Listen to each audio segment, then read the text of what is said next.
नमस्कार साथियों, स्वागत है आपका। हमारी जो सीरीज चल रही है खबर से संविधान तक, उसमें हम जो दिन भर में कोई एक महत्वपूर्ण खबर रहती है वो लेते हैं, उसका कंप्लीट विश्लेषण करते हैं एग्ज़ाम की दृष्टि से। जब आपने ये वीडियो स्टार्ट कर लिया है तो आपके लिए ये, अगर आप तैयारी करते हैं कम्पिटिटिव एग्ज़ाम की, तो उसके लिए महत्वपूर्ण होने वाला है, क्योंकि जो एग्ज़ाम में जो क्वेश्चन आते हैं वो किसी ना किसी खबर से डायरेक्ट इनडायरेक्ट जुड़े हुए रहते हैं, क्योंकि एग्ज़ामिनर होता है वो इन चीज़ों को देख रहा होता है। क्योंकि जो चीज़ें लोगों के बीच में चर्चा का विषय रहती है, वहीं से कोई ना कोई क्वेश्चन है वो, अगर आप तैयारी कर रहे हैं उसमें अगर मान लो कि राजनीति विज्ञान विषय का अगर पोर्शन आ रहा है तो उसके लिए, क्योंकि जो कोई भी खबर है जो संविधान से जुड़ी हुई है तो हम उसका कंप्लीट विश्लेषण करते हैं, उसको संविधान के साथ में जोड़ने का प्रयास करते हैं कि किस प्रकार के जो प्रावधान है उससे जुड़े हुए हैं, ताकि आपको उससे अगर संबंधित कोई क्वेश्चन एग्ज़ाम में आता है तो आपके लिए बहुत ज़्यादा फ़ायदेमंद रहेगा। तो इसी क्रम में हम अपनी जो सीरीज़ है खबर से संविधान तक, उसमें आज की जो खबर रहेगी हमारी कि हाल ही में जो चुनाव आयोग है उसके द्वारा 5 राज्यों में विधानसभा चुनाव की घोषणा की है। जो हमारे जो मुख्य चुनाव आयुक्त है श्री ज्ञानेश कुमार जी, उनके द्वारा ये घोषणा की गई थी। तो हम देखेंगे कि ऑफिशियल शेड्यूल है वो अनाउंस कर दिया गया है कि 5 राज्यों में इलेक्शन रहेंगे, और कब किया है तो 15 मार्च 2026 को किया है। और किसने किया तो ज्ञानेश कुमार जी है, जो हमारे चुनाव आयोग में मुख्य चुनाव आयुक्त है अभी। क्योंकि चुनाव आयुक्त की जो संरचना है वो 1+2 की संरचना है, जिसमें एक मुख्य चुनाव आयुक्त, 2 अन्य चुनाव आयुक्त होते हैं। और ये जो घोषणा की गई है वो विज्ञान भवन में प्रेस कॉन्फ्रेंस के द्वारा 5 राज्यों को चुनाव शेड्यूल जारी किया है। मतदान होंगे वो 9 अप्रैल और 23 व 29 अप्रैल 2026 को होंगे, क्योंकि अलग अलग राज्यों में अलग अलग फेज में है। तो जो 5 राज्य, उनमें से 4 राज्यों में एक ही फेज में चुनाव संपन्न करवाए जाएंगे। जो पश्चिमी बंगाल है उसमें 2 फेज में चुनाव संपन्न होंगे, और परिणाम सभी का एक साथ 4 मई 2026 को जारी किया जाएगा। तो कुल जो पूरी प्रक्रिया रहेगी वो 51 दिनों के आसपास की प्रक्रिया रहेगी। तो हम जानेंगे कि चुनाव में क्या क्या चीज़ें महत्वपूर्ण होती है, किस प्रकार चुनाव किसके द्वारा या किसकी जिम्मेदारी होती है चुनाव संपन्न करवाना, और किस तरीके से संवैधानिक प्रावधान है वो किए गए हैं विधानसभा के लिए। तो चलो शुरू करते हैं। तो सबसे पहले हम देखते हैं कि खबर क्या है। तो सबसे पहले हम यही देखेंगे जो खबर है वो क्या है। तो 15 मार्च 2026 की खबर है, और खबर क्या रही है, जिसमें हम देखते हैं कि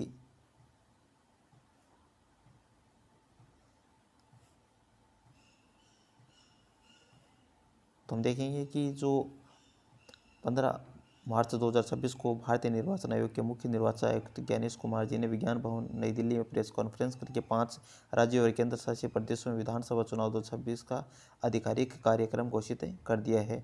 घोषणा होते हुए भी सभी 5 राज्यों में आदर्श आचार संहिता, जिस समय घोषणा की जाती है तो उसी समय तत्काल प्रभाव से जो आदर्श आचार संहिता है, मॉडल कोड ऑफ कंडक्ट है, वो लागू हो जाता है तुरंत प्रभाव से।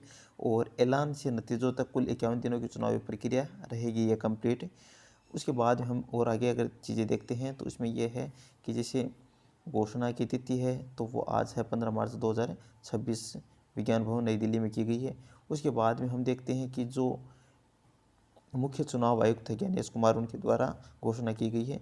चुनाव आयुक्त में अन्य चुनाव आयुक्त अगर देखते हैं तो वो है सुखबीर सिंह संधू और विनीत जोशी, ये 2 अन्य चुनाव आयुक्त हैं। और मॉडल कोड ऑफ कंडक्ट है वो तुरंत प्रभाव से 15 मार्च 26 को तत्काल प्रभाव से लागू हो जाता है 500 राज्यों में। मतदान की तिथियां हैं वो अलग अलग डिसाइड की गई, जिसमें 9 अप्रैल को जो चुनाव है वो असम, केरल और पुदुचेरी में करवाए जाएंगे। उसके बाद में 23 अप्रैल को तमिलनाडु और बंगाल का फर्स्ट फेज है वो संपन्न करवाया जाएगा, और 29 अप्रैल को बंगाल का सेकेंड फेज है वो संपन्न करवा दिया जाए। इस तरीके से अगर टोटल अगर देखा जाए तो इसमें 5 जो राज्य और केंद्र शासित प्रदेश उनमें जो चुनाव होने हैं, तो वो टोटल जो बंगाल को छोड़ दें, पश्चिम बंगाल को, उसके अलावा सारे जो 3 राज्य और 1 केंद्र शासित प्रदेश हैं, वहाँ पे जो चुनाव वो 1 फेज में संपन्न होंगे। और उसके अलावा पश्चिम बंगाल में जो चुनाव वो 2 फेज में संपन्न होने हैं। उसके बाद में जो परिणामों की घोषणा है वो 4 मई 2026 को की जाएगी। कुल जो अवधि है वो हम देखते हैं कि 51 दिनों की है, ऐलान से नतीजों तक। उसके बाद में हम आगे और चीज़ें अगर देखें तो इसमें एक चीज़ का जिक्र आता है, हमें एक शब्द दिखा जिसका अर्थ अगर हम समझने का प्रयास करते हैं कि आदर्श आचार संहिता है। तो घोषणा होते 500 राज्यों में सरकारी योजनाओं के उद्घाटन, नई नियुक्तियां, चुनावी प्रभावी नीतिगत घोषणाएं तत्काल प्रभाव से प्रतिबंधित हो गई है। तो सरकारें हैं वो अब कोई भी नई प्रकार की घोषणा नहीं कर सकती चुनावी प्रभावी, जिससे चुनाव प्रभावित होते हैं। सरकारी योजना है या फिर नई नियुक्तियां हैं वो सरकार अब नहीं करेगी, वो सारी चीज़ें अब क्या रहेगी, प्रतिबंधित रहेगी। नहीं तो सरकार को ट्रांसफ़र या फिर जिससे एक तरह से देखा जाए तो जो प्लेइंग फील्ड है उसमें किसी तरीके से ये नहीं हो कि वो उसमें भेदभाव हो जो विपक्षी दल है उसके साथ में। तो सभी को एक समान प्लेइंग फील्ड है वो चुनाव आयोग है वो आदर्श आचार संहिता के माध्यम से उपलब्ध करवाने का प्रयास करता है। अब हम अगर और देखते हैं तो विधानसभा चुनाव 2026 आधिकारिक शेड्यूल है वो हमने देख लिया। तो हम देखेंगे कि अनुच्छेद 172 के अनुसार राज्य विधानसभा का कार्यकाल कितना है, 5 वर्ष होता है। 5 विधानसभाओं का कार्यकाल मई 26 में समाप्त हो रहा था, इसलिए चुनाव संवैधानिक अनिवार्यता थी। चुनाव आयोग ने 15 मार्च 26 को आधिकारिक रूप से निम्नलिखित कार्यक्रमों की घोषणा कर दी है, जिसमें हम देखेंगे कि प्रत्येक राज्य में कितनी सीटों पर चुनाव होने, कितने फेज में चुनाव होने, वोटिंग तिथि क्या रहेगी और विशेष जो कार्यकाल है वो चीज़ें देखने का प्रयास करेंगे। तो हम देखते हैं कि जो पश्चिमी बंगाल है, पश्चिमी बंगाल में टोटल जो सीटें हैं वो कितनी सीटें हैं, तो वो है 294 सीटें हैं, इसमें 2 फेज में चुनाव होने हैं, 23 अप्रैल और 29 अप्रैल को। ये चीज़ें याद रखनी क्योंकि एग्ज़ाम में ये चीज़ें पूछते हैं, जो स्टेटमेंट होते हैं वो इन्हीं पे आधारित होते हैं। 2 चरणों में एकमात्र बहुचरणीय जो चुनाव होंगे वो कहाँ होंगे, पश्चिम बंगाल में होंगे।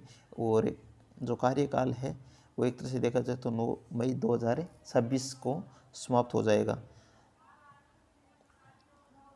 तो उससे पहले चुनाव करवाने आवश्यक हो गए थे।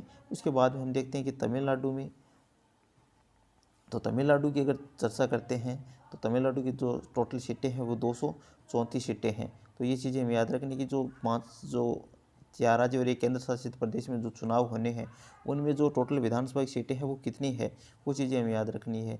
तो हमें एक चीज़ तो आसान हो जाती है कि जो सभी जो राज्य हैं, बाकी जो मतलब 3 राज्य और एक केंद्र शासित प्रदेश, उसमें एक एक चरण में चुनाव होने और पश्चिम बंगाल में 2 चरण में चुनाव होने। और हमें अगर याद रखते हैं तो जो नीचे वाले तीनों हैं उनमें 9 अप्रैल को फर्स्ट फेज में एक ही फेज में चुनाव संपन्न हो जाएंगे। उसके साथ में 23 अप्रैल को हमें याद रखना है कि फर्स्ट फेज है वो पश्चिम बंगाल में होगा, 29 अप्रैल को दूसरा फेज होगा और तमिलनाडु के साथ में फर्स्ट फेज के साथ में तमिलनाडु के इलेक्शन भी करवा लिए जाएंगे। तो हम देखते हैं कि जो पुदुचेरी है उसमें 200 एक तरह से देखा जाए तो, क्योंकि पुदुचेरी है वो केंद्र शासित प्रदेश है और सभी केंद्र शासित प्रदेशों में विधानसभा नहीं है।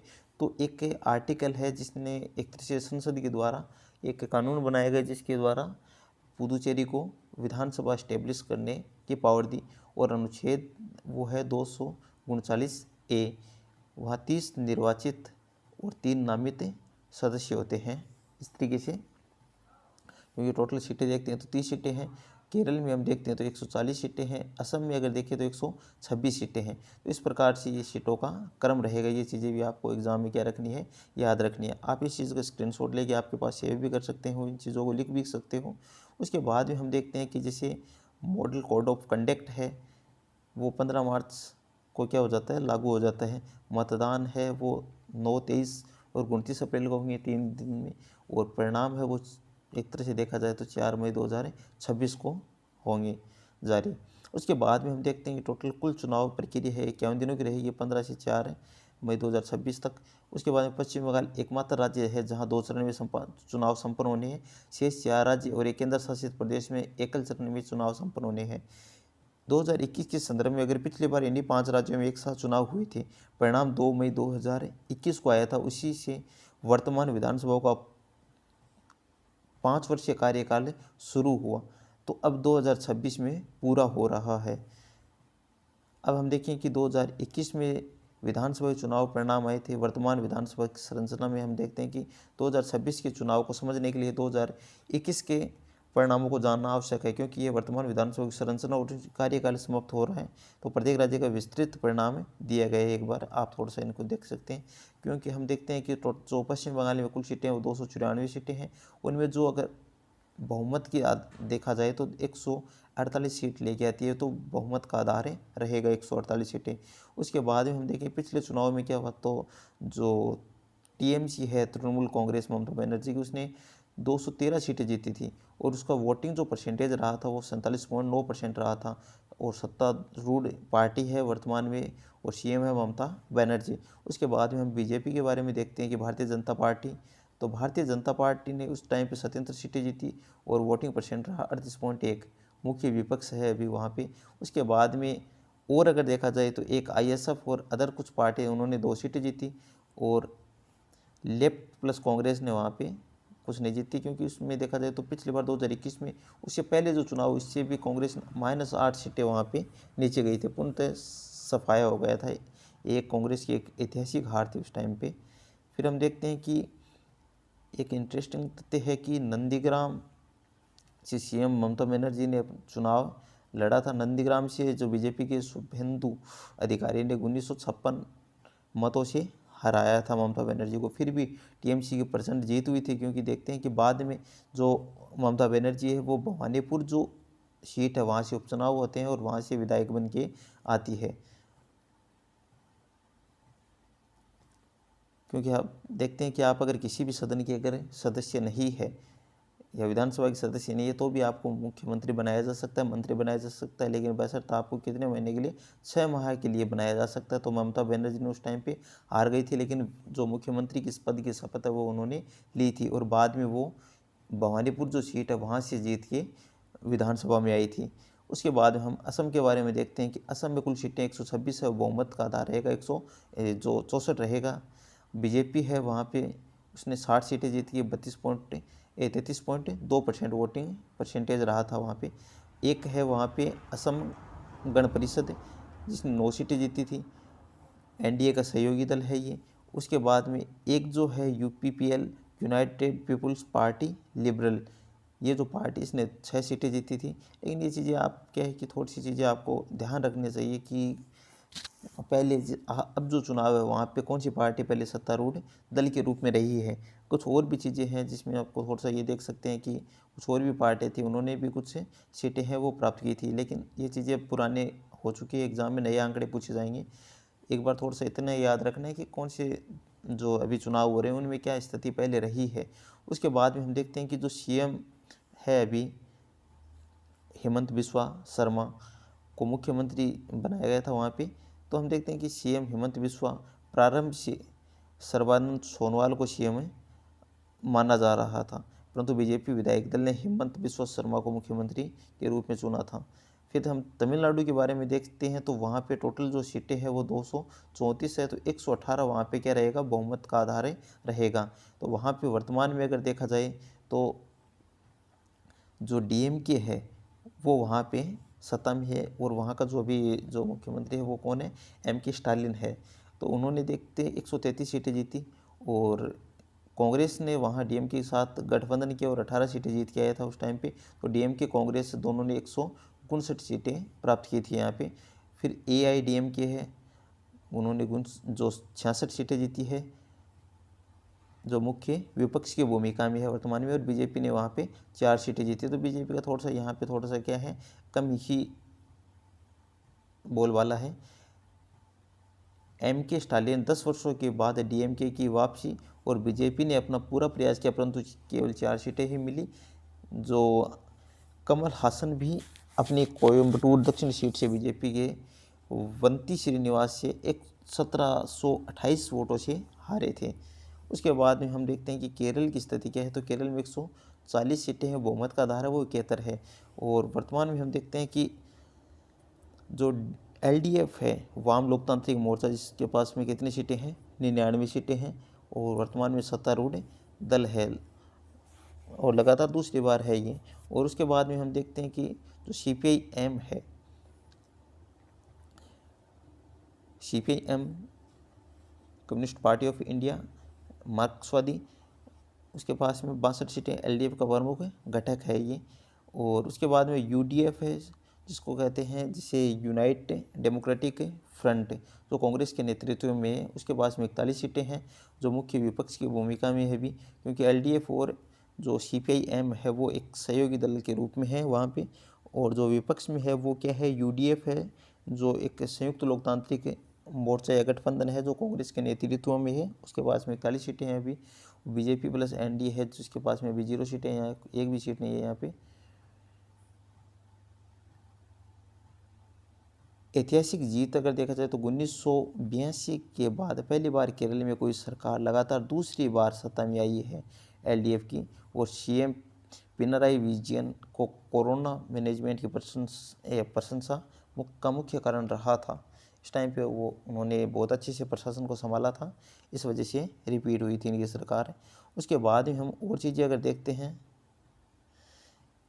तो जो पुदुचेरी है उसमें कुल टोटल सीटें हैं वो कितनी है, तो 30 सीटें हैं। और जो बहुमत का आधार है वो कितना है, 16 रहेगा। लेकिन यहाँ पे 3 सदस्यों को क्या किया जाता है, नॉमिनेट किया जाता है।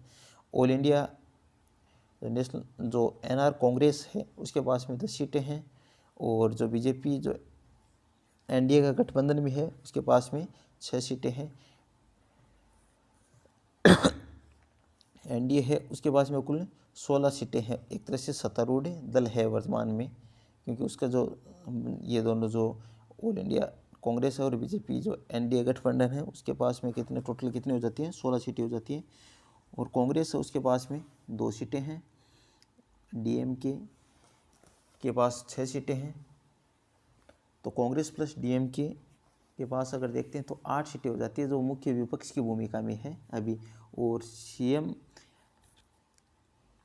के रूप में अगर हम देखें तो रंगास्वामी विधानसभा भंग होने के बाद नई सरकार बनी और केंद्र शासित प्रदेश होने के कारण यहाँ नामित सदस्यों को मतदान का अधिकार है नहीं होता, केवल 30 निर्वाचित सदस्य क्या डालते हैं, वोट डालते हैं। उसके बाद में हम चीज़ें और चीज़ें देखते हैं तो चुनाव आयोग का सामान्य परिचय देखते हैं एक बार, क्योंकि इसमें सबसे महत्वपूर्ण कार्य है कि विधानसभा के चुनाव होने तो चुनाव आयोग के बारे में हमें क्या होनी चाहिए, चीज़ें पता होनी चाहिए। तो इसमें हम देखते हैं कि सबसे पहले की स्थापना तो 25 जनवरी 1950 को भारत गणराज्य बनने के एक दिन पूर्व इसकी क्या की जाती है, चुनाव आयोग की स्थापना की जाती है। क्योंकि 26 जनवरी 1950 को हमारा संविधान वो क्या हो जाता है, लागू हो जाता है।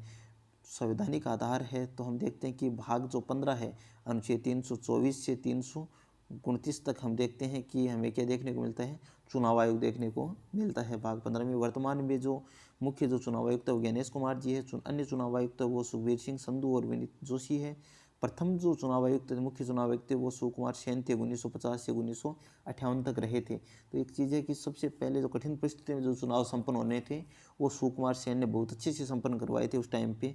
प्रकृति अगर देखा जाए तो स्वायत्त संवैधानिक निकाय है, क्योंकि इसका उल्लेख संविधान में देखने को मिलता है, एक संवैधानिक निकाय है और न संसद के अधीन और न कार्यपालिका के अधीन है। नियुक्ति अगर देखा जाए तो राष्ट्रपति के द्वारा अनुच्छेद 324(2) के तहत जो मुख्य चुनाव आयुक्त उनकी क्या की जाती है, नियुक्ति की जाती है।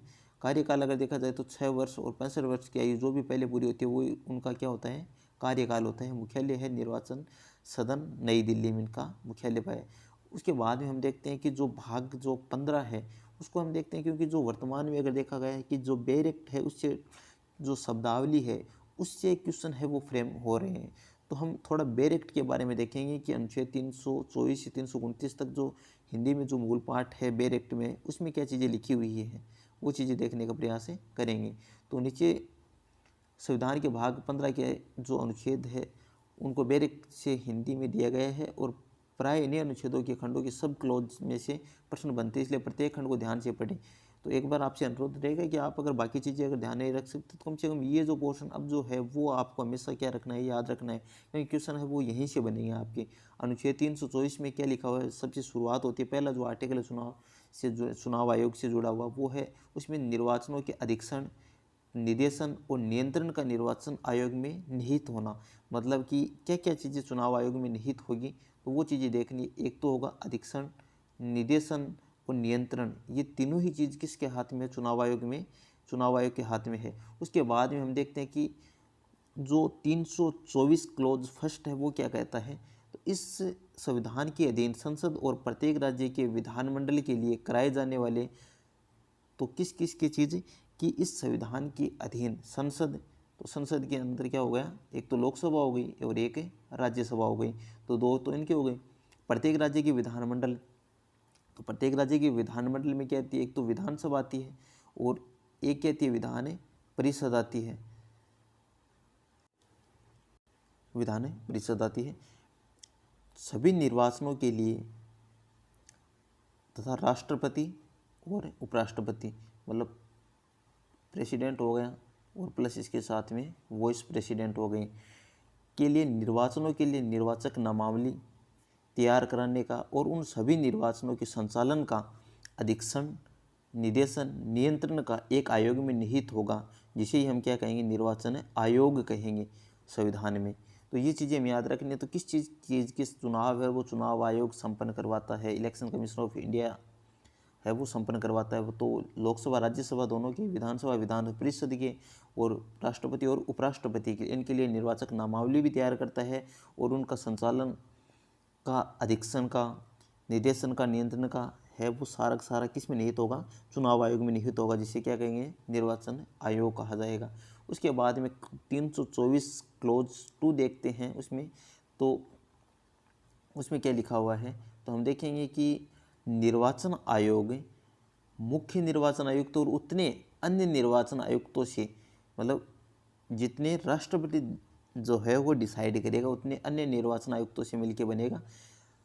यदि कोई हो, जितने राष्ट्रपति समय समय पर नियत करें, तो ये पावर है। और कितने सदस्य निकाय होगा, तो ये डिसाइड करने का अधिकार किसके पास है, राष्ट्रपति के पास है। मिलकर बनेगा। मुख्य निर्वाचन आयुक्त और अन्य निर्वाचन आयुक्तों की नियुक्ति संसद द्वारा निमित्त बनाई गई विधि के उपबंधों के अधीन रहते हुए राष्ट्रपति द्वारा की जाएगी। तो हमें याद रखना कि जो निर्वाचन आयोग के जो मुख्य निर्वाचन या अन्य निर्वाचन आयुक्त उनकी नियुक्ति कौन करता है, राष्ट्रपति करता है। लेकिन वो उसी हिसाब से करेगा जिस हिसाब से संसद के द्वारा कोई भी विधि या कानून बनाया जाता है, उसी आधार पर वो उनकी नियुक्ति करेगा।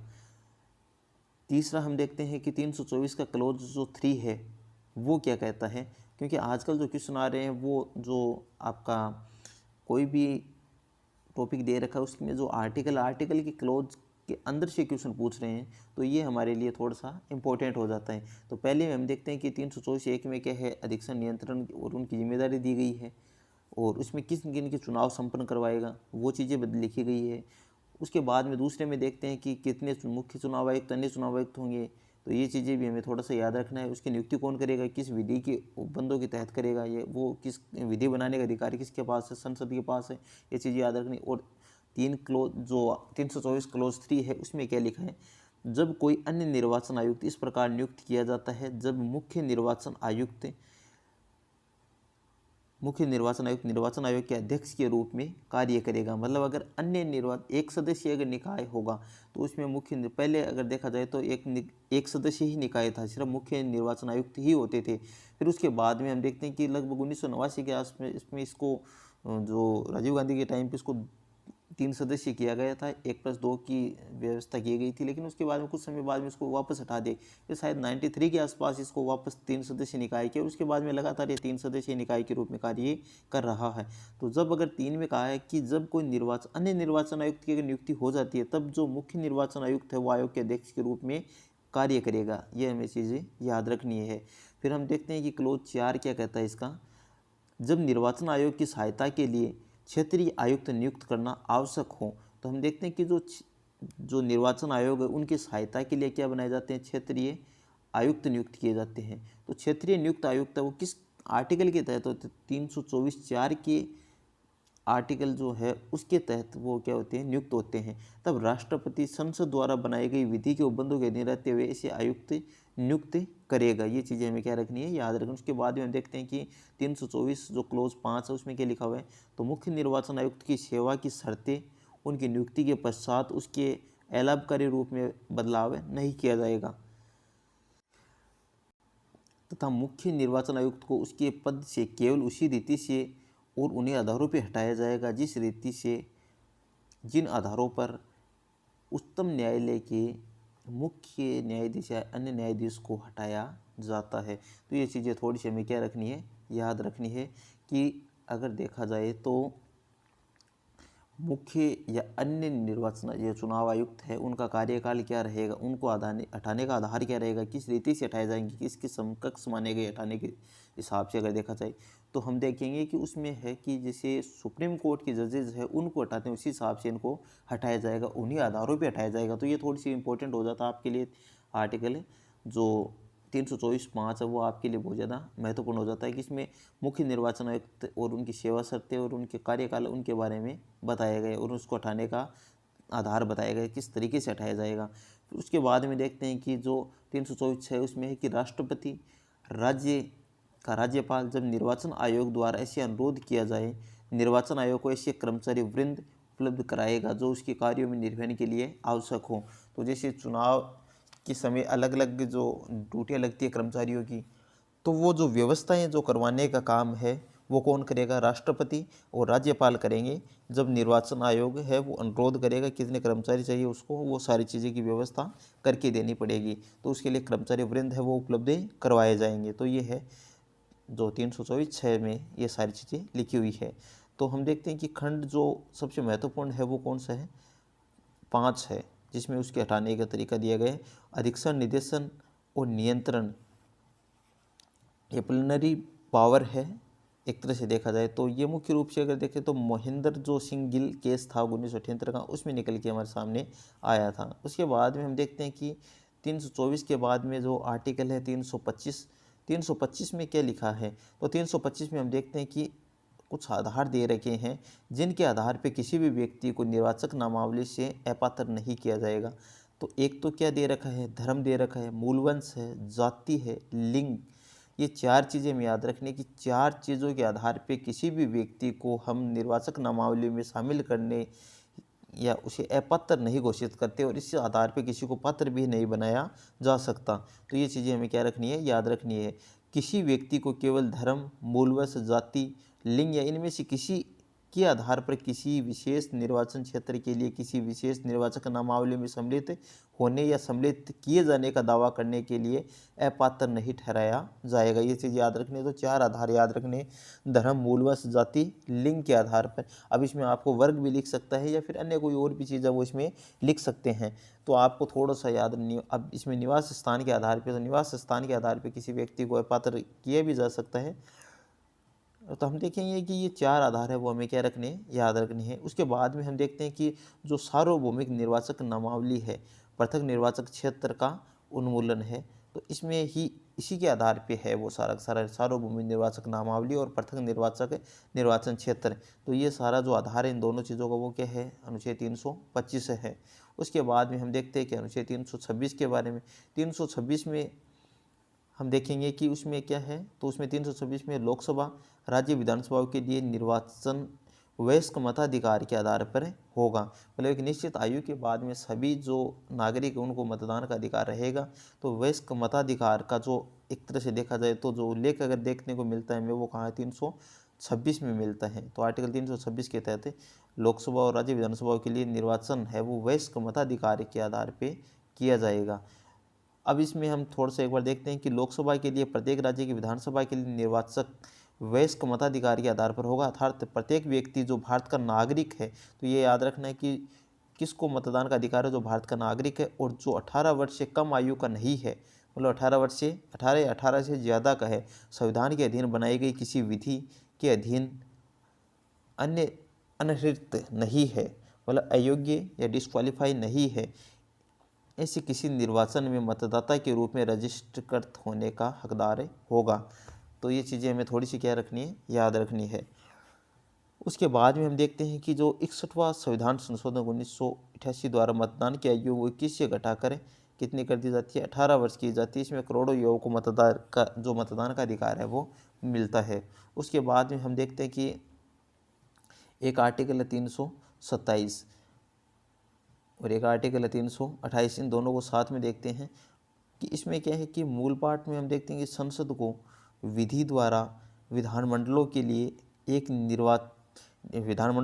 निर्वाचनों से निर्वाचक नामावली की तैयारी से और ऐसे निर्वाचनों के संचालन के लिए अपेक्षित सभी अन्य विषयों से संबंधित उपबंध करने की शक्ति है। तो हमें थोड़ी सी चीज़ें याद रखनी है कि किसको है। तो हम देखेंगे कि संसद को पावर दी गई है कि एक कानून बनाने की जो पावर है वो किसको दी गई है, संसद को दी गई है। तो विधानमंडलों के लिए निर्वाचनों से या निर्वाचक नामावली की तैयारी से और ऐसे निर्वाचनों के संचालन के लिए अपेक्षित सभी अन्य विषयों से संबंधित जो उपबंध करने की शक्ति है वो सिर्फ संसद को दी गई है। तो कानून है वो कौन बना सकती है, संसद बना सकते हैं, कोई राज्य या राज्य का विधानमंडल कानून नहीं बना सकता इससे जुड़ा हुआ। और इसी के आधार पर जो 1950 में जो मतदाता सूची और जनप्रतिनिधित्व जो अधिनियम 1951 है, जिससे चुनाव संचालन होते हैं, वो तैयार किए गए संसद के द्वारा। उसके बाद में हम देखते हैं कि जो अनुच्छेद 328 है उसमें राज्य विधानमंडल की शक्तियों का उल्लेख किया गया है कि राज्य विधानमंडल के पास में क्या शक्ति है। तो 327 में तो संसद का है और 328 में राज्य विधानमंडल की शक्ति का उल्लेख है कि किसी राज्य का विधानमंडल विधि द्वारा उस राज्य के विधानमंडल के लिए निर्वाचनों से संबंधित उपबंध कर सकेगा, परंतु ये अनुच्छेद 327 के अधीन संसद द्वारा बनाई गई किसी विधि के अधीन रहेगा। मतलब याद रखना कि वो कर सकता है, लेकिन जो संसद के द्वारा जो बनाई गई विधि है उससे असंगत नहीं होना चाहिए। अनुच्छेद 327 के अधीन संसद की विधि को अधिक्रमित नहीं कर सकता, मतलब उसको नहीं दबा सकता, वो सर्वोच्च रहेगी। उसके बाद में हम देखते हैं कि लास्ट जो अनुच्छेद है चुनाव आयोग से जुड़ा हुआ वो है अनुच्छेद 329। तो निर्वाचनों से संबंधित विषयों में न्यायालय के हस्तक्षेप का क्या किया है, वर्जन किया गया, मतलब रोका गया है उसको कि सर्वोच्च जो चुनाव जो कोर्ट है वो इसमें न्यायपालिका का हस्तक्षेप से बाहर किया गया है चुनावों को।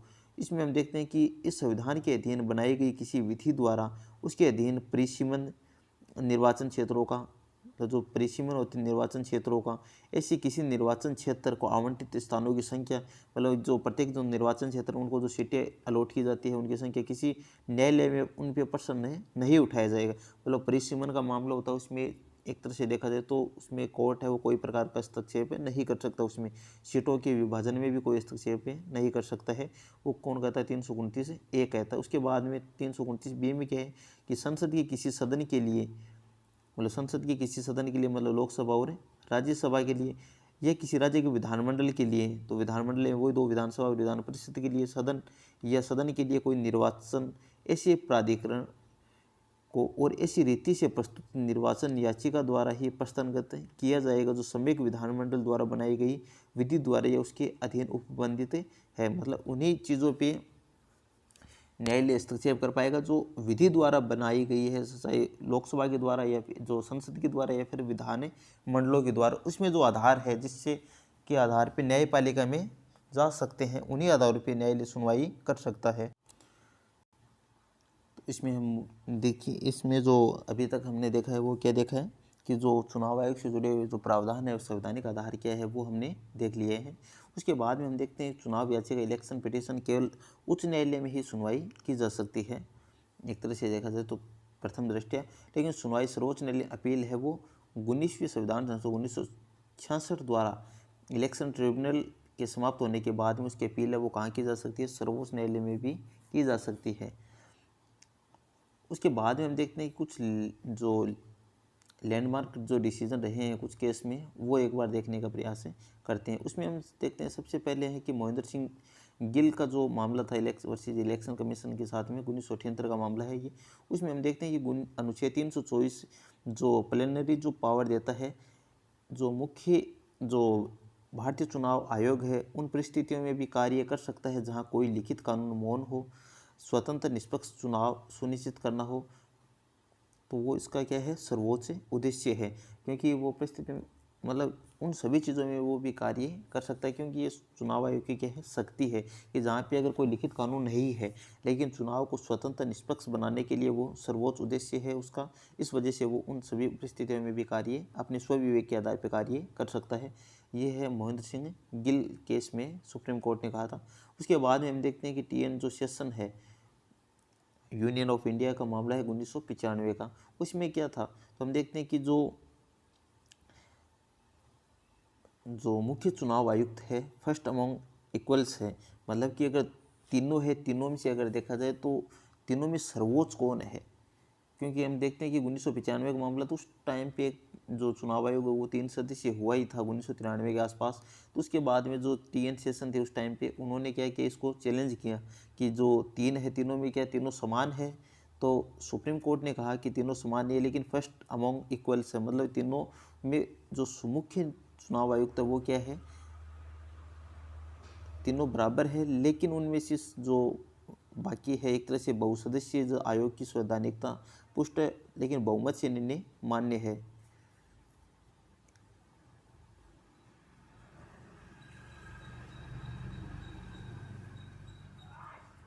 तो अब हम देखते हैं कि जो TN सेशन का मामला था, जिसमें कहा गया था कि जो मुख्य चुनाव आयुक्त तो फर्स्ट अमॉन्ग इक्वल्स है, ये चीज़ है जो सबसे पहली किस में कही गई थी। तो जो 1995 का मामला था उसमें कहा गया था, और अन्य चुनाव आयुक्तों के बराबर दर्जा।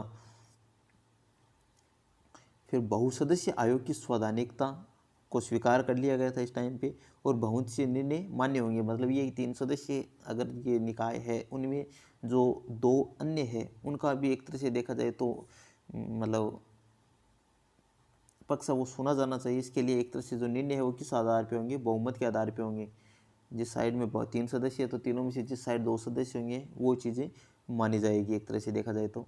इसमें सबसे पहले थोड़ी सी याद रखना है कि जो ये मामला निकल के फर्स्ट अमॉन्ग इक्वल्स वाला, ये सभी बराबर हैं प्रथम दृष्टया, इसमें ये चीज़ें निकल गई। उसके बाद में हम देखते हैं कि एक PUCL दायर की गई यूनियन ऑफ इंडिया का मामला 2003 को, मतदाता का उम्मीदवारों की आपराधिक पृष्ठभूमि, संपत्ति, देनदारियों की जानकारी पाने का अधिकार, अनुच्छेद 19A जो 19 क्लोज फर्स्ट ए के तहत मूल अधिकार है। मतलब कि जो मतदाता है उनको ये अधिकार है कि वो जो अपने प्रतिनिधि का चुनाव कर रहे हैं, उनकी जो आपराधिक पृष्ठभूमि तो नहीं है, संपत्ति कितनी है, उनकी देनदारी कितनी है, तो ये जानने का अधिकार है उनको, उनका मूल अधिकार है। तो ये चुनाव आयोग को हलफनामा के रूप में अनिवार्य, जो हलफनामा होता है एक तरह से देखा जाए, वो दायर करना क्या कर दिया, अनिवार्य करने का अधिकार है एक तरह से देखा जाए, उनको अनिवार्य कर दिया, वो सारी चीज़ें उनको पेश करनी पड़ेगी। उसके बाद में हम देखते हैं कि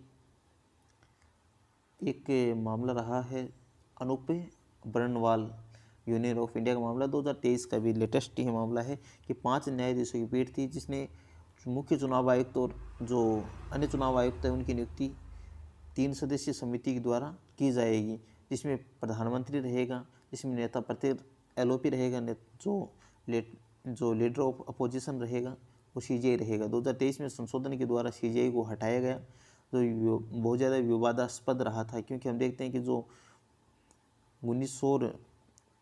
2023 में जो मुख्य चुनाव आयुक्त तो अन्य चुनाव आयुक्त से नियुक्ति के लिए एक कानून भी लेके आई थी गवर्नमेंट। तो ये एक अपॉइंटमेंट जो conditions of service act and terms of office act 2023 पारित किया। इसमें अनूप बर्नवाल के केस के CJI को हटाकर एक कैबिनेट मंत्री को जो समिति में शामिल किया गया, जो बाद में थोड़ा विवाद का विषय भी रहा था। सुप्रीम कोर्ट के निर्देश को ओवर रूल किया गया था इस टाइम पे।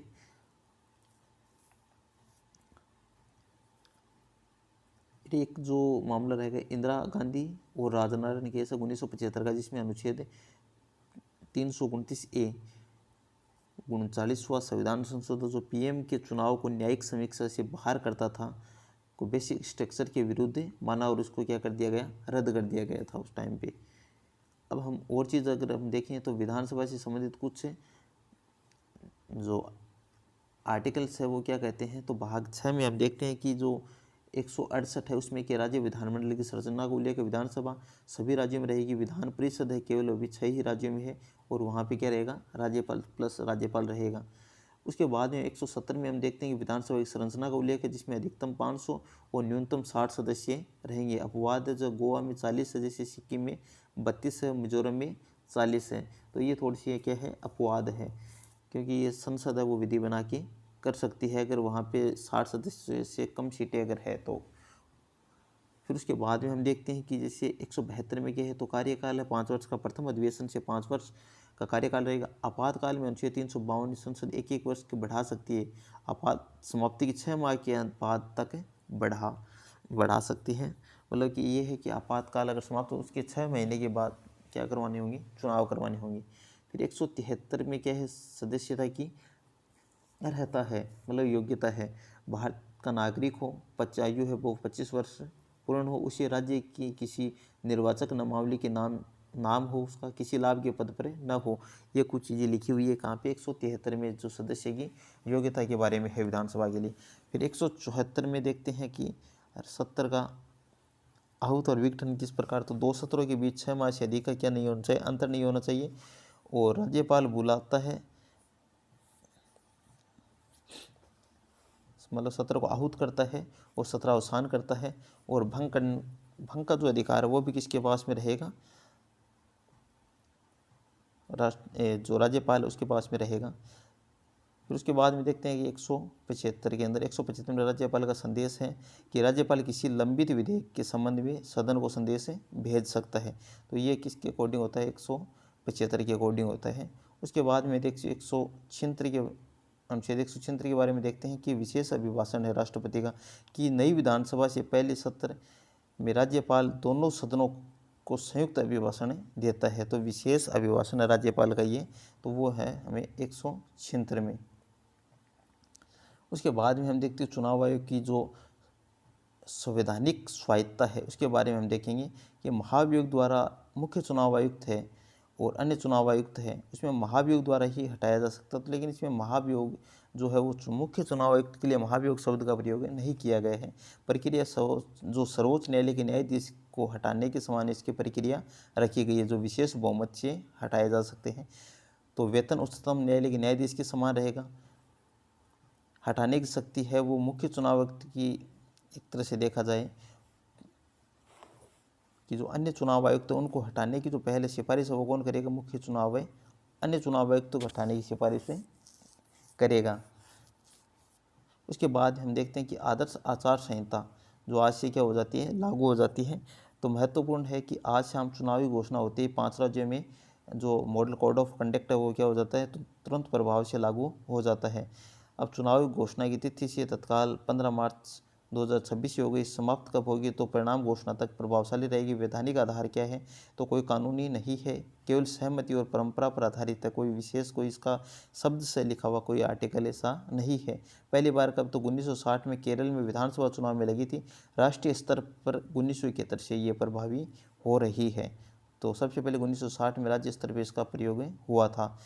मुख्य प्रतिबंध क्या रहते, तो नई सरकार कोई घोषणाएं नहीं कर सकती। सरकार जो है अभी सरकारी मशीनरी का दुरुपयोग नहीं कर सकती। साइलेंस जो पीरियड है जिसे मौन समय कहते हैं 48 घंटे का रहता है।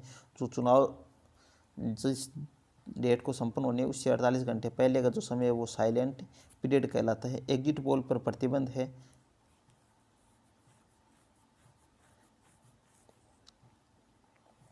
एग्जिट पोल ओपिनियन पोल है वो कर सकते हैं।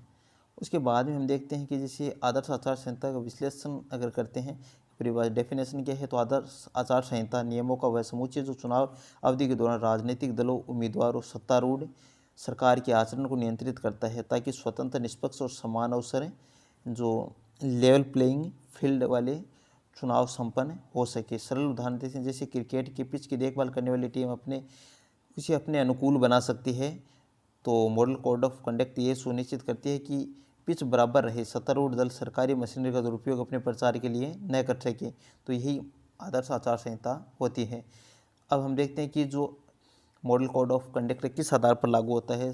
परीक्षा का सबसे ट्रिकी क्वेश्चन होता है ये, एक तरह से देखा जाए तो। हम देखते हैं कि संवैधानिक आधार है वो इसका नहीं है, संवैधानिक किसी अनुच्छेद में इसका उल्लेख नहीं किया गया। वैधानिक आधार भी नहीं है इसका। संवैधानिक मतलब संविधान में उल्लेख नहीं, वैधानिक मतलब ऐसा कोई कानून भी नहीं बना है। संसद में जो मॉडल कोड ऑफ कंडक्ट है उसके लिए कोई कानून नहीं बनाया है। न जो प्रतिनिधित्व जो अधिनियम है उन्हें किसी अन्य अधिनियम इसका उल्लेख होता है। वास्तविक आधार हम देखते हैं तो क्या है, जो एक तरह से सहमति और परंपरा है रहा है। सभी राजनीतिक दलों को स्वेच्छा से इसे स्वीकार किया है। लागू करने का बल के चुनाव आयोग अनुच्छेद 324 के अंतर्गत अपनी व्यापक संवैधानिक शक्ति के नैतिक बल से इसे लागू करता है, न कि दंडात्मक शक्ति से। उसके बाद में हम देखते हैं कि संविधान में जो ऐसे अप्रत्यक्ष रूप से कोई ऐसे आर्टिकल है क्या जो इसको मतलब मजबूत करने का कार्य करते हैं। तो उनमें हम देखेंगे कि जो अनुच्छेद 324 है मुख्य आधार हम देखते हैं अधीक्षण, निर्देशन और नियंत्रण का जो काम है, जिसमें सुपरिटेंडेंट्स, डायरेक्शन और कंट्रोल की व्यापक शक्ति है वो चुनाव आयोग में रहेगी। सर्वोच्च न्यायालय ने भी माना कि यह शक्ति इतनी विस्तृत है कि स्वतंत्र निष्पक्ष चुनाव हेतु जो भी उचित हो आयोग कर सकता है। उसके बाद में अनुच्छेद 14 देखते हैं कि समानता का अधिकार, सभी दलों को समान अवसर मिले, यही जो एमसीसी की आत्मा है। अनुच्छेद 19 क्लोज फर्स्ट में जो कह है उसमें कह कि अभिव्यक्ति की स्वतंत्रता है जो एमसीसी इसे संतुलित करती है ताकि एक दल का प्रचार दूसरों की स्वतंत्रता को बाधित न कर सके। अनुच्छेद 326 में वयस्क मताधिकार सभी सार्थक होगा, मतलब तभी सार्थक होगा जब चुनाव निष्पक्ष हो, और एमसीसी इसी निष्पक्षता का व्यवहारिक उपकरण है। सर्वोच्च न्यायालय का अगर देखा जाए तो जो दृष्टिकोण है वो SS Dhanoa versus union of India 1991 का एक मामला, जिसमें अनेक निर्णयों में न्यायालय ने कहा कि अनुच्छेद 324 के अंतर्गत चुनाव आयोग की शक्ति जो रेजिड्यूरी है, अर्थात जो शक्ति किसी कानून द्वारा नहीं दी गई, वह भी आयोग के पास है यदि वह स्वतंत्र निष्पक्ष चुनाव के लिए आवश्यक हो। तो मतलब जहाँ पे भी अगर मान लो कि कुछ चीज़ें कानून मौन है, वहाँ पे भी चुनाव आयोग है, अगर वो चुनाव को स्वतंत्र और निष्पक्ष मतलब कराने का अगर बल देती है वो चीज़ें, तो वो चुनाव आयोग वो चीज़ें कर सकता है, ये सुप्रीम कोर्ट ने कहा था। उसके बाद में हम देखते हैं कि जो एमसीसी का ऐतिहासिक विकास किस तरीके से हुआ। तो 1960 में केरल विधानसभा चुनाव में प्रथम बार अनौपचारिक आचार संहिता लागू हुई, राज्य सरकार की पहल है। 1971 में लोकसभा चुनाव पहली बार राष्ट्रीय स्तर पर इसको क्या किया गया, लागू किया गया। 1979 में एमसीसी में पहली बार सत्तारूढ़ दल पर विशेष प्रतिबंध जोड़े गए थे। 1991 में टीएन शेषन एमसीसी को वास्तविक दांत दिए, सख्त पालन शुरू हुआ इसका। शेषन ने पहली बार एमसीसी का उल्लंघन पर चुनाव स्थगित कराए थे। 1998 में हम देखते हैं कि जो मॉडल कोड ऑफ कंडक्ट है वो चुनावी घोषणा पत्र जो मैनिफेस्टो के लिए दिशा निर्देश जोड़े गए थे इसमें 1998 में। 2013 में देखते हैं सर्वोच्च न्यायालय के निर्देशन पर मुख्य जो मॉडल कोड ऑफ कंडक्ट में लोक लुभावन वादों को लेकर मार्गदर्शन जोड़ा गया था। फ्रीबीज को लेकर जो ये सरकार जो मुफ्त की घोषणाएं करती है उन चीज़ों के लिए भी निर्देश इसमें जोड़ दिया गया। तो 2015 में देखते हैं विधि आयोग की जो 255वीं रिपोर्ट है उसमें जो मॉडल कोड ऑफ कंडक्ट को वैधानिक रूप देने की सिफारिशें की थी। मतलब इसको वैधानिक मतलब एक जो संसद वो कानून बनाकर इसको कोई कानूनी आधार प्रदान करे, अभी तक लागू नहीं हुआ है ये चीज़ें। तो याद रखना कि विधि आयोग की 255वीं रिपोर्ट में कहा गया था कि model of code of conduct है उसको कोई ना कोई ऐसी मतलब कोई कानून के माध्यम से इसको शक्ति दी जाए और इसको एक वास्तविक रूप से इस चीज़ को एक ऐसा कानून बने जिससे ये मजबूत हो और ज़्यादा, क्योंकि अभी तो हम देखते हैं कि सहमति और परंपरा के आधार पर ये चीज़ें चल रही हैं। तो कोई जो सत्तारूढ़ दल है वो इसका क्या कर सकता है, उल्लंघन भी कर सकता है। उसके बाद में हम और चीज़ें अगर देखते हैं तो उसमें है कि जो मॉडल कोड ऑफ कंडक्ट उसके मुख्य प्रावधान 3 श्रेणियों में बने हुए, जिसमें हम देखेंगे कि एक जो पहला है उसमें सत्तारूढ़ सरकार पर प्रतिबंध है कि नई योजनाएं परियोजनाओं का उद्घाटन नहीं है, सरकारी वाहन भवन कर्मचारी दुरुपयोग नहीं, चुनाव प्रचार के लिए सरकारी विज्ञापन नहीं, मंत्री सरकारी दौरे पर चुनाव प्रचार को मिला नहीं सकते थे। उसके बाद उम्मीदवारी दलों पर प्रतिबंध है कि जाति धर्म भाषा के आधार पर मत याचना वर्जित है, मतदाताओं को धन शराब उपहार देना वर्जित है, मतदान केंद्र पर 100 मीटर के भीतर प्रचार वर्जित है, विरोधी दल को सभाओं में बाधा वर्जित है, दीवार लेखन के लिए अनुमति अनिवार्य है। तो ये सारी चीज़ें हैं वो उम्मीदवारों पर भी प्रतिबंध लगाती है। मतदान प्रक्रिया पर नियम, साइलेंट पीरियड मतदान समाप्ति से 48 घंटे पूर्व सभी प्रचार क्या हो जाते हैं, बंद हो जाते हैं। एग्जिट पोल अंतिम चरण समाप्ति के 30 मिनट बाद तक प्रसारित वर्जित है। मतलब एग्जिट पोल है वो टीवी पे एग्जिट पोल है नहीं दिखा सकते हैं कि कौन सी पार्टी जीत रही है, सारी चीज़ें पहले नहीं दिखा सकते चुनाव के बाद। ओपिनियन पोल है वो चुनाव होने के बाद में आते हैं। अगर बूथ कैप्चरिंग पर तत्काल पुनर्मतदान आयोजित होते हैं। उसके बाद में हम देखते हैं कि जो मॉडल कोड ऑफ कंडक्ट की सीमाएँ क्या है, लेजिटिमेशन इसी जो है वो क्या है। तो वैधानिक दंड का अभाव इसमें कि जो मॉडल कोड ऑफ कंडक्ट का अगर उल्लंघन करने पर आयोग सीधे दंड नहीं दे सकता, केवल नोटिस, फटकार, प्रचार, प्रतिबंध जैसे नैतिक दंड लागू कर सकते हैं। केवल चुनाव काल तक सीमित है। परिणाम के बाद जो मॉडल कोड ऑफ कंडक्ट वो समाप्त हो जाती है। वो निर्वाचित प्रतिनिधि के आचरण पर नियंत्रण नहीं है। न्यायालय में चुनौती उल्लंघन स्वयं में चुनाव याचिका का आधार नहीं है। आईपीसी आरपीए की धाराओं के तहत अलग से मुकदमा करना होगा। असमान प्रभाव, बड़े दलों के पास संसाधन होते हैं और एमसीसी की स्प्रिट को तोड़े बिना लेटर का पालन कर सकते हैं। विधि आयोग की सिफारिश 2015 में 200 कहा गया कि इसे कानून बनाया जाए, परंतु राजनीतिक सहमति के अभाव में अभी तक नहीं हो सका। उसके बाद हम देखते हैं कि कुछ जो प्रश्न है वो किस प्रकार से प्रश्न पूछ सकते हैं, जिसमें हम देखते हैं कि जैसे भारत के वर्तमान मुख्य चुनाव आयुक्त जो कौन है, तो उसमें ज्ञानेश कुमार जी है। आदर्श आचार संहिता प्रथम बार किस चुनाव के अनौपचारिक रूप से लागू हुई, तो केरल के जो चुनाव थे 1960 में वहाँ पर लागू हुई। अनुच्छेद 172 के अनुसार राज्य विधानमंडल का सामान्य कार्यकाल कितना होता है, तो 5 वर्ष होता है प्रथम अधिवेशन की तिथि से। तो इस तरीके से ये क्या है क्वेश्चन हमें पूछ सकते हैं। तो आपको इन चीज़ों के बारे में क्या रखना है, चीज़ें हैं वो याद रखनी है। और ये जो हमारी खबर है, जिसने हम एक सामान्य खबर से स्टार्ट किया था, लेकिन हम उसका पूरा जो विश्लेषण है वो हमने करने का प्रयास किया है। उससे जुड़े हुए जितने भी एस्पेक्ट्स है उनको हमने किसी ना किसी तरीके से टच करने का प्रयास किया है। तो आपसे यही अनुरोध रहेगा कि आप इस चीज़ को देखें और जो भी इम्पोर्टेंट जो जानकारी लगे आपको वो आप नोट डाउन करें। क्योंकि अगर वीडियो देख रहे हैं तो आप एक पेन और पेपर लेके अपने पास में बैठोगे और उसमें जो भी आपको महत्वपूर्ण जानकारी लगती है वो आप उसमें नोटें करोगे। तो ये आपके लिए बहुत ज़्यादा क्या रहेगा, फ़ायदेमंद रहेगा। तो हमारा भी प्रयास इस सीरीज़ के माध्यम से ये है कि जो भी प्रतियोगिता परीक्षा की तैयारी कर रहे हैं उनको इसका क्या मिले, लाभ मिले। तो मिलते हैं कोई नई खबर के साथ में। आज के लिए बस इतना ही।